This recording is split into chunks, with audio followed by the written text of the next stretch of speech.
کا لسٹ ہے، ادھر جنتیوں کا لسٹ الگ الگ. اب کیا کرے گا یہ جنتی والے لسٹ، جہنمی والے جو لوگ ہیں نا وہ جنتیوں کی طرف دیکھے گا دیکھے گا دیکھے گا. ایک آدمی کا پہچانا جاتا ہے کہ کیا آپ کا نام فلان تو نہیں؟ وہ کہتے ہیں نہیں جی میرا نام فلان ہے. مجھے پہچانتے ہو؟ پہچانتا ہوں. کہتا آپ کبھی زندگی میں فلان علاقے میں آئے تھے؟ جی میں آیا. دنیا میں فلان علاقہ تھا اس میں آئے تھے؟ جی آئے. تو ادھر آپ آئے تھے نا، ادھر میرا گھر تھا اور آپ کو ایک دفعہ میں نے وضو کا پانی دیا یا آپ کو پیاس لگا ہوتا ایک گلاس کا پانی، حدیث شریف کا مضمون ہے، ایک گلاس پانی دیا تھا. وہ کہے گا بھائی ادھر تو آیا تھا لیکن یہ مجھے یاد نہیں کہ آپ نے مجھے پانی نہیں، لیکن میں نے آپ کو دیا تھا پانی، مجھے یاد ہے. آپ فلان علاقے پہ آئے تھے، فلان جگہ پہ آئے تھے، آپ کو پیاس لگا تو میں نے پانی دیا تھا. اس وقت میں نے احسان کیا، بھی تو احسان کروں، مجھے اس سرور سے نکال.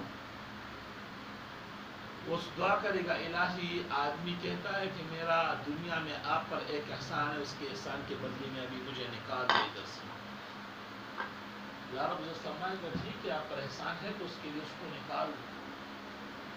دیکھو دنیا میں اس کے ساتھ 2 منٹ کا ملاقات ہو چکا ہے تو وہ جہنمیوں کی صف سے نکال دے گا، جنتیوں کی صف میں بٹھا دے گا اس کو. مجلس کا کتنا اثر ہو گیا؟ ہاں کتنا اثر ہو گیا؟ اچھا صحابہ میں سب سے بڑا صحابی ابو بکر صدیق رضی اللہ عنہ، اور صحابہ میں سب سے نچلی سطح کا، سب سے مقام میں کمزور مقام کا صحابی وحشی کے نام پہ، جو اس نے حمزہ رضی اللہ عنہ کو شہید کیا تھا حالت کفر میں، اس کا مرتبہ. اچھا اس کا مرتبہ بلند کیوں ہے، اس کا مرتبہ نیچے کیوں ہے؟ فرق کیا ہے؟ حضور صلی اللہ علیہ وسلم پر پہلا ایمان ابو بکر صدیق نے لایا، ہاں، اور اس وقت سے حضور صلی اللہ علیہ وسلم کی رحلت سے پھر وہ جدا نہیں ہو گیا. جنگ ہے، غزا ہے، سفر ہے، حضر ہے، اکٹھے ہیں. اچھا وحشی حالت کفر میں اس نے حمزہ رضی اللہ عنہ کو شہید کیا. آخر وقت میں اس نے ایمان لایا فتح مکے کے بعد بھی. حضور صلی اللہ علیہ وسلم کے لیے کئی دفعہ اس نے خط لکھا، حضور صلی اللہ علیہ وسلم نے بھی اس کے لیے خط لکھا. اس نے پھر خط لکھا کہ ایمان لاتا ہوں یہ شرط یہ فلاں فلاں. آخر ایمان لایا کہ میرا ایمان قبول ہو گیا. نہیں، حضور صلی اللہ علیہ وسلم کے سامنے آیا ایمان لایا.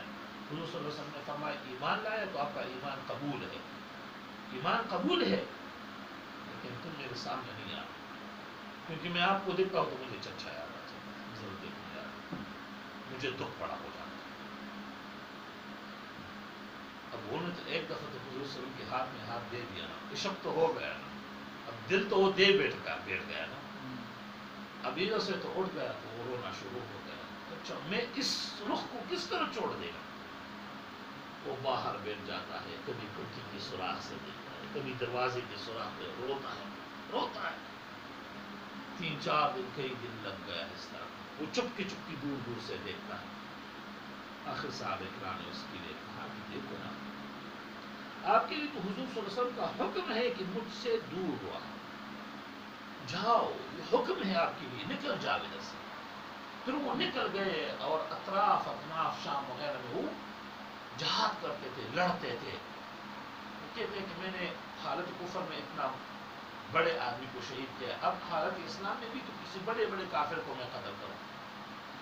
اس کا ایک ملاقات ہے حضور صلی اللہ علیہ وسلم کے لیے، اس میں تو مقام اور صحابہ کرام سے اس کا کم ہے، اور جس کا جتنا زیادہ صحبت ہے